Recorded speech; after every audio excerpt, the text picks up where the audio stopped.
मान्य सदस्यहरू, केही मान्य सदस्यहरूले आकस्मिक समयमा बोल्नको लागि समय माग गर्नुभएको छ। म उहाँहरूलाई समय दिन्छु। सर्वप्रथम मान्य सदस्य निष्कल राई, समय 3 मिनेटभित्रमा आफ्नो कुरा राख्नुहोस्।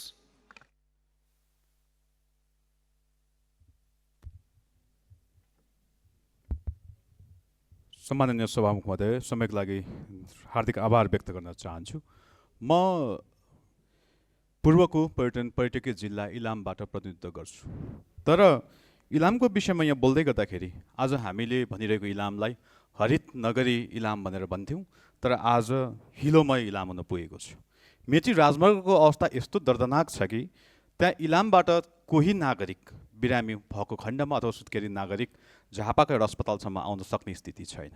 राजदलीको बाटो खण्ड उत्तिकै बेकराल अवस्थामा छ। सँगैमा तपाईँको अर्को हामीसँग भएको सिमलगोलाई खण्डको सडकमा पर्ने माइजोगमाई खोलाको बेली ब्रिजको विषयमा अस्ति पनि सदनमा कुरा उठाएको थिएँ, आजसम्म सुनाइ हुन सकेन। सम्माननीय पूर्वाधार मन्त्रीज्यू इलाम जानुभयो, त्यो सडक खण्डहरू पनि हेर्नुभयो, हिँड्नु पनि भयो।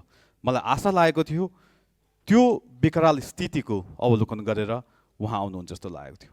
तर मलाई अचम्म चाहिँ कहाँ लागिरहेछ सम्माननीय सभामुख महोदय, के इलामका नागरिकले ती पूर्वाधारहरू बन्नका निमित्त सरकार पक्षकै तपाईँको प्रतिनिधि हुनुपर्ने हो, नत्र इलाम सुनिनु पर्थ्यो। इलाम सुन्न सकिएन।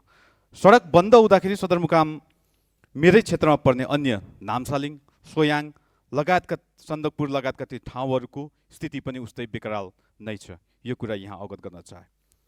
सँगैमा यो मार्ग सञ्चालनको बिचमा पर्ने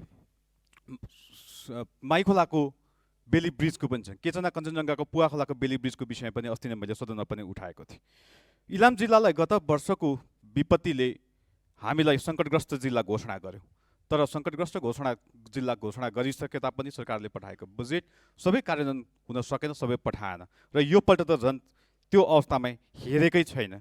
सँगैमा सन्दकपुर, माइजोगमाई, रोङ, सूर्योदय नगरपालिका यी सबै जोखिमको उच्च पालिकाहरू हुन्। हामीले माइजोगमाईको त्यो मजुवा, कलङसिङ भन्ने गाउँ, सन्दकपुरको स्याङबा भन्ने गाउँहरू अझै पनि यति जोखिममा छन्। गत वर्ष मात्रै 400 भन्दा धेरै घरहरू विस्थापित भएको थियो। सरकारको ध्यान जाओस् भन्नको लागि म अनुरोध गर्न चाहन्छु।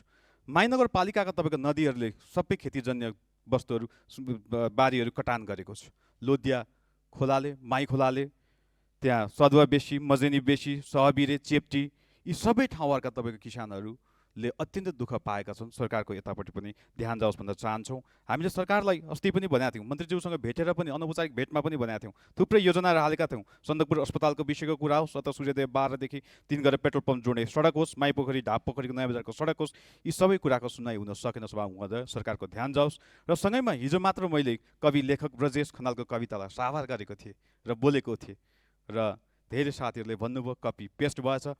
निरङ्कुशताको लागि तपाईँ कपी पेस्ट हुन्छ भने हिजो पनि बोल्थ्यौँ, आज पनि बोल्नेछौँ र भोलि पनि बोल्नेछौँ। यी कविहरूको लागि सम्मान व्यक्त गर्दै अन्त्य